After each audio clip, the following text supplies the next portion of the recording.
Hindi ko nga rin pala pinangarap maging isang vlogger, pero nung inumpisahan ko nag-enjoy ako sa ginagawa ko. Sabi ko sa sarili ko na umpisahan ko na rin ito kaya ipagpapatuloy ko. Pero grabe, hindi rin pala biro ang maging isang content creator dahil ikaw yung gaganap na artista at ikaw rin yung gaganap na videographer. Dahil bilang isang OFW nga ako, eto na rin siguro yung naging libangan ko sa pang-araw-araw, yung gumawa ng daily vlog at magluto, at yan na din ang naging routine ko. Pero may mga araw talaga na medyo tinatamad tayong gumawa ng content, lalo na at may trabaho din tayo kaya minsan ang hirap din ipagsabay. Pero siguro sa mga nakikita at napapanood ko mga vlogger, kaya naman nagkaroon tayo ng lakas para ipagpatuloy. At syempre dahil meron nga din kita dito, basta masipag ka, samahan mo na rin ng mahabang pasensya. At syempre nangangarap at nagbabaka sakali rin tayo na kahit papano ay magkaroon din tayo dito ng extra income. Kaya sa mga nangangarap na katulad ko at sa mga kapwa nating OFW, gawin lang natin yung mga bagay kung saan tayo magiging masaya. At syempre yung may mapupulutan na magandang aral at makabuluhan. Pero grabe guys, hindi rin talaga biro yung mga taong pinagdaanan ko at kung paano rin tayo napunta dito sa bansang Saudi Arabia at kung paano tayo naging isang OFW. At nga ginawa ko at nagsumika para sa sarili ko at syempre para mabigyan lang natin ng magandang kinabukasan yung mga mahal natin sa buhay. Kaya kahit sino naman talaga ay gagawin ang lahat para magkaroon ng magandang buhay. O siya, medyo napahaba na nga rin pala yung kwentuhan natin. Ngayong araw nga pala guys, bali ang lulutuin natin ay pritong isda at eto na nga rin pala yung magiging ulam po sa pananghalian. Frozen nga pala itong nabili natin guys. Medyo mura kasi ito kaysa doon sa sariwa. Masarap naman talaga yung sariwa kaysa doon sa frozen. Pero syempre doon na tayo sa medyo mura-mura. Bali nahugasan ko na nga rin pala ito at natanggalan na nga rin pala natin ito ng mga bituka. Medyo marami nga din pala yan. Siguro umabot din ng mga 12 peraso. Dahil mag-isa lang din naman akong kakain kaya hinati ko at inilagay ko doon sa loob ng freezer. Para syempre meron pa tayong lulutuin sa susunod na araw.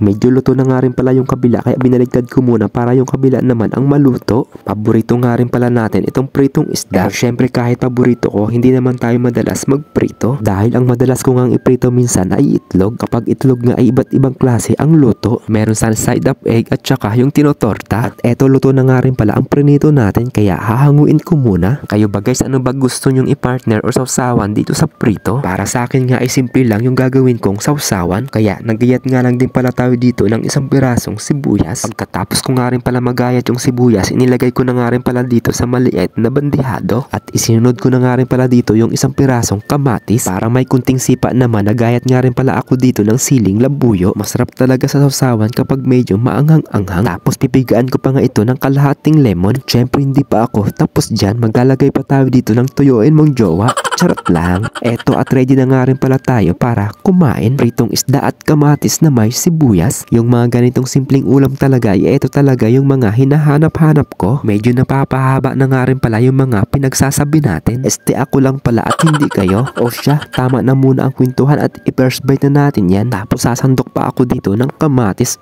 Grabe, sobrang sarap niyan. The best forever and ever talaga ang ganitong simpleng ulam.